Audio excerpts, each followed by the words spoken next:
Sir. Hello. Good afternoon. Good afternoon. We're going to have you start out as we have everyone start out, which is just introduce yourself a little bit and then tell us why you want to be a circuit judge. My pleasure. I'm David Hood.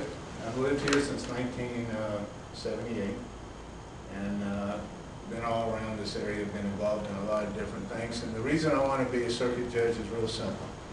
William James, the philosopher, said the greatest use of life is to use it for something that outlasts it. The greatest use of life is to use it for something that outlasts it. At this stage of my life, I think I have the experience, the breadth of knowledge, and I've also got the background where I think I can make a bigger difference in people's lives in a positive way, because I understand, I think now, what it takes and what happens when you have some young person accused of a crime or a person accused of a crime, what that can do for the rest of their life, what that impacts, how that impacts, why we need to figure out what we're going to do with that. 65% of crime in the state of Florida is mental health related or substance abuse, yet 2% of our budget goes to those two issues.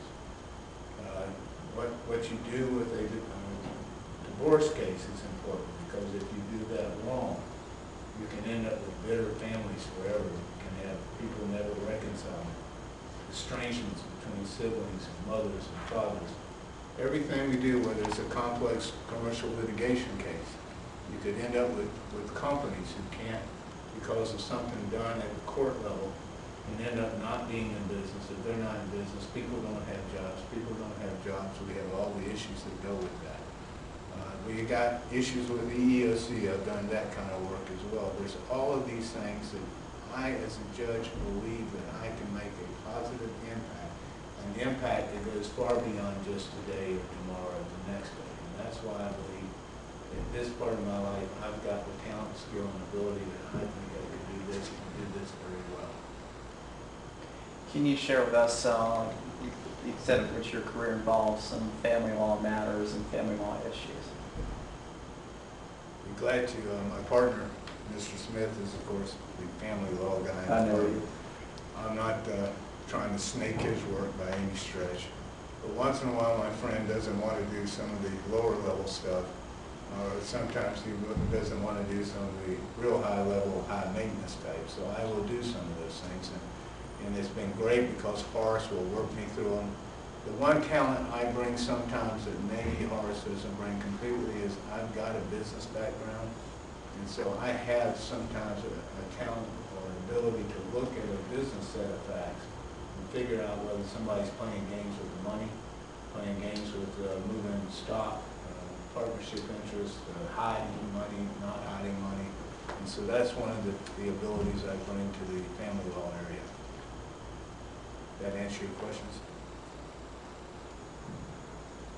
The family law docket, as you know, is quite crowded and constantly so. Can you share with us what in your background will have prepared you to move a busy docket forward to keep it current? Well, if you look at my background, I ran for mayor for the specific reason that girls at the time did not have ball fields to play on because they only got to play when the boys told them they could play. And the only way the bond issue didn't pass, I ran on the ground that I could build those ball fields without raising taxes and without borrowing money. And we did that. And we made all those ball fields you see in Ormond Beach. All the girls now have their own ball fields, their own gyms, their own day.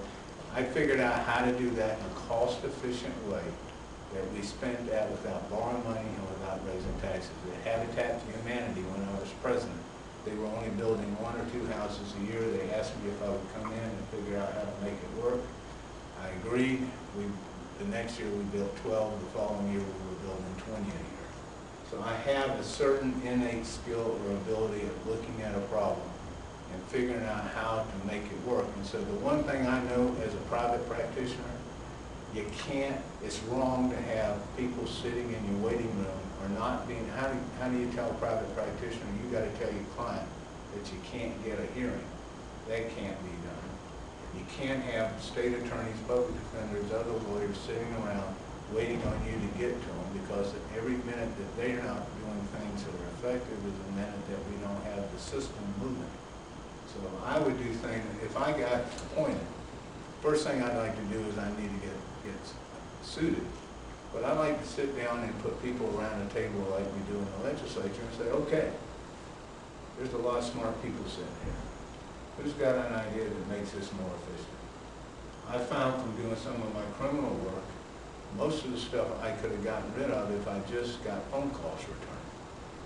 Maybe there needs to be a methodology put in place so that instead of having these long, when I go to these criminal hearings where you got half the world lined up, and poor state attorneys got an entire file and they're trying their best to move things, the public defenders trying to move things, you got the private guys standing out trying to get in line. Why don't we look at methodologies by which we have a system where we talk to each other? Most of the stuff when we talk, we resolve it, don't we? So to me, there's methods and processes we can put in place. We did it in Ormond Beach. We went from $21 million a year to a budget of $14 million a year. When I was the law firm, president of our law firm, we cut our overhead in half. As a member of the legislature, whether you like me, hate me, or whatever, I mean, the fact is we've saved some money there. We found some money, which I think is where we need to invest in, is in criminal justice and mental health and substance abuse, and get our bigger return on our investment, which is not what we're getting currently. What committee do you serve on, State Representative Ryan? I am currently on the Healthcare Innovations and on the Criminal Justice Subcommittee, which is more relevant to this area, and also serve on the what they call Administrative Procedures Committee, and I serve on the, that's it. Mr. Hood, don't you think you would do more for this community in your position in the legislature as opposed to being on the circuit court bench? I'll tell you why I don't think so. First, I think at this point, helping one person at a time would be far more effective. Two, what you learn when you go to Tallahassee is it's top driven, and the agenda is set from the top. Can I impact policy? Yes, but there's a lot of quality human beings. I'm going to tell you it's easy to be cynical about what people do in government, but the one thing I walked away from my years in Tallahassee, there's a lot of quality human beings truly up there arguing about sincere questions of policy. And you know, the one legacy I think I might be able to lead is some of the policies we're talking about with medicinal marijuana and changing the mental health system and changing criminal justice as it relates to substance abuse.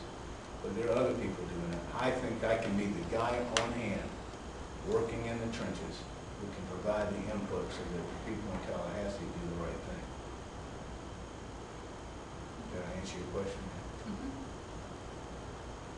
We've received a lot of letters on your behalf, and I was delighted yesterday that finally one of them was from a woman. We've received maybe 29 letters from male attorneys and one from a female attorney, and so I would like some reassurance about women attorneys appearing in front of you and your relationships with other colleagues in the community, particularly with female attorneys. Well, I guess my best answer to that is I've hired almost nothing but female associates. My current two associates are females. I think you probably got a letter from Judy Lane, who was my former associate and partner, went out on her own. If you look at my history, most of my associates have all been females. So I don't, we're way past that time, I hope, where anybody cares about race, creed, gender, disability, any of that stuff. And as far as I'm concerned, you're the same as everybody else in the world. And I think my history demonstrates that I've never treated women any differently than men. In fact, my best associate ever in the world was Judy Lane. End of story. She's the brightest, most capable woman I've ever worked with, human being I've ever worked with. And the best thing about Judy, she's got this big heart. You will never get her past a charity if she doesn't want to write a check or do something, which is what you got to love about her. Did that answer your question? And frankly, I don't know, I've only seen some of the letters, but if you want me, I can go get you about 10 women. But my sense was you had about enough.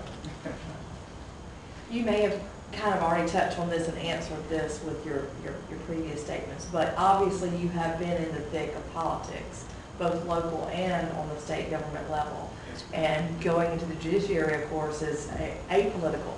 How do you plan to transition from being having led an active political life to a apolitical life? Perfect. I'm ready. I'm done. I had a great time. I learned a lot. I think it made me a better person, frankly. And I've met a lot of quality human beings that I would not have met otherwise. I got to do things because I genuinely believe the whole point is the old Winston Churchill, you make a life by what you give, you make a living by what you get. And so I've been able to do the things like with Habitat and Easter Seals, which is my passion, and working with the athletics with girls. That I got to do through politics. But I'm past that point. I think I can make a more positive impact now, not being in politics. And trust me, I know this is hard to imagine. You get tired of the politics after a while. I got to get back to Tallahassee tonight. And there's a game that's involved in that. I know this is not hard for y'all to believe, but there's a certain game involved in trying to get a bill passed. I had a bill passed yesterday. It was kill, pass, kill, pass, kill, pass 6 times by the time it got passed. So the truth of it is I've had out. I'm done. I'm ready to go.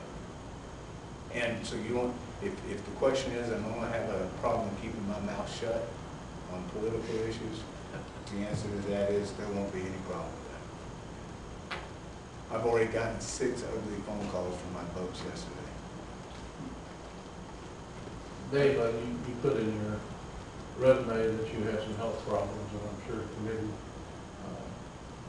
we're aware of the HIPAA laws, and we certainly don't want to. Let's all agree, the HIPAA laws and the ADA laws, I don't care. Nobody's got a problem. Ask me anything you want to ask me. Okay? Do you feel like your health is recovered? Not only do I feel like it's recovered, I had yet to miss one day of work. I had worked 60 hours in the legislature, 40, 50 hours in my law practice, and never missed a day of work as a result of my cancer or anything else. Cancer is basically now a chronic disease. I had, and oddly enough, the timing is kind of bizarre. Yesterday I had my last test, and it was positive. Everything was perfect. I had no tumor, no chemo, no anything. So do I think I can do the job? Absolutely. Because I've been doing it since I was diagnosed in 2007. So that's been 7 years. Never missed a day yet. Don't think I'm on the new. Frankly, I guess all I got to do is live 10 years of this job. But there's no problem with my health. Now, would I prefer not to have had cancer? Yes. But I'm fine. And if you don't believe me, all you got to do is ask the Speaker of the House or ask anybody at the office. On your application, you put that there's a current lawsuit pending. Will you have any issues explaining, and I'm not only even asking, what's going on there, but will you have any issues explaining that? Should you be on the short list, and would be questioned about that with the governor's office? I'm absolutely comfortable explaining that to the governor's office. And I'm very comfortable with where that is. Can I just jump in and say that I think that you were a sponsor or co-sponsor of a bipartisan bill involving prescription drugs and raising the minimum levels for prescription drugs. And speaking from the public defender's office, I know that's a welcome change and something that you've advocated. You express how when you're talking about partisanship, and I know you were known for being very partisan, but obviously here's an example where you've reached across the aisle and done something that is commendable.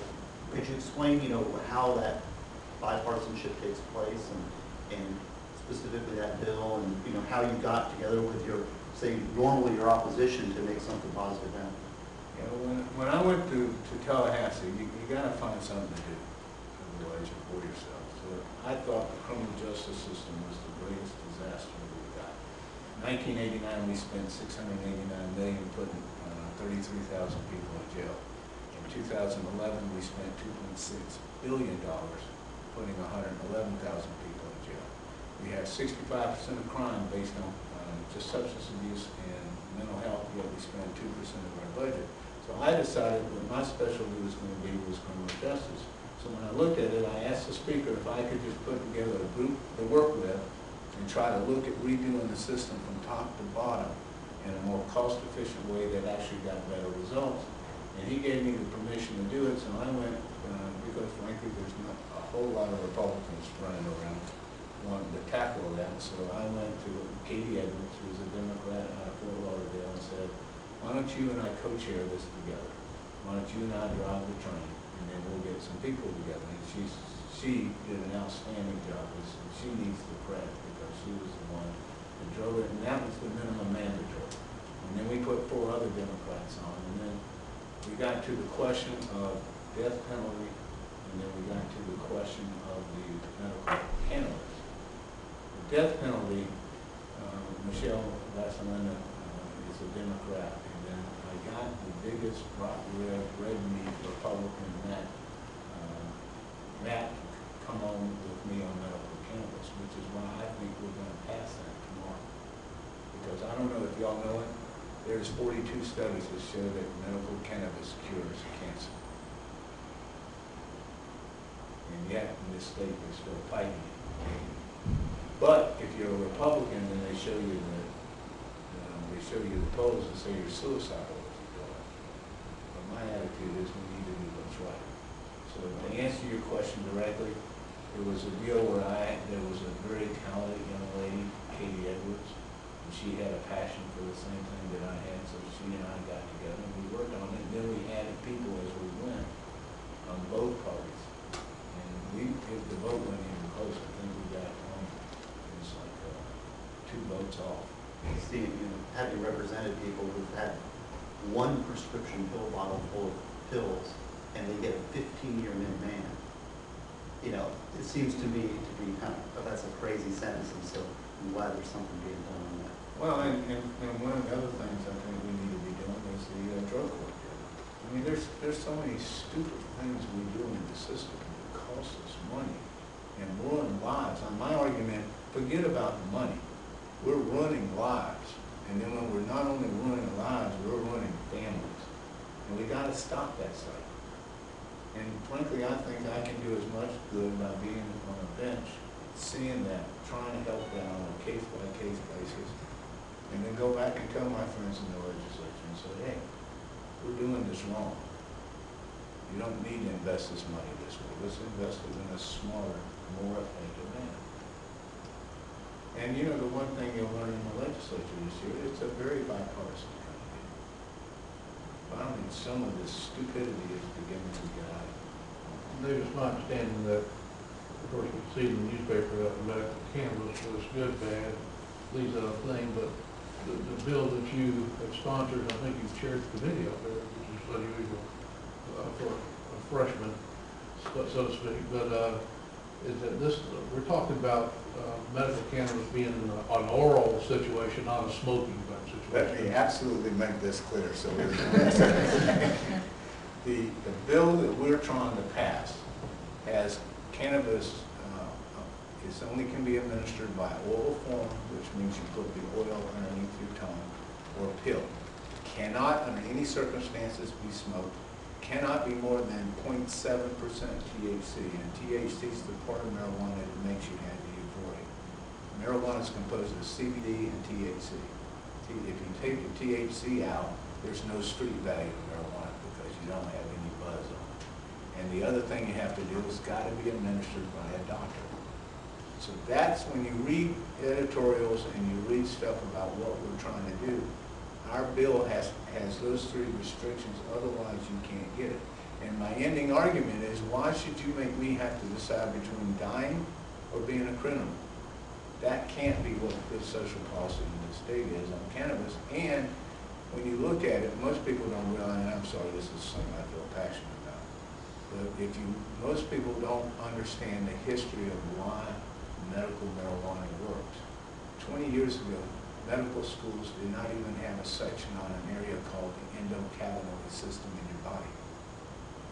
We all know we have bones, we have muscles, we have nerves, but most of you wouldn't even know there's a system called endocannabinoid.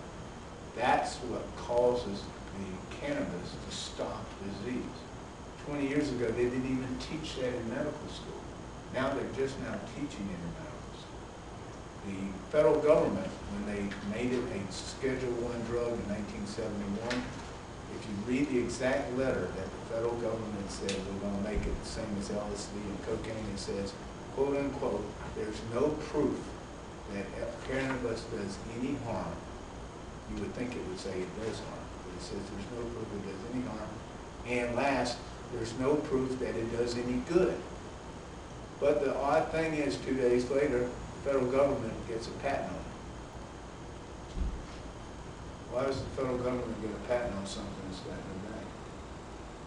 Let me ask you this, Yes, to ma'am. to play the other side. Say, for instance, this medicinal marijuana law does not pass, Yes, and ma'am. and so it's still illegal for any purpose here in Florida. If you were assigned to the criminal bench and you had a marijuana case where someone's saying, well, I was just using it for medicinal purposes, would you have any problem imposing the law?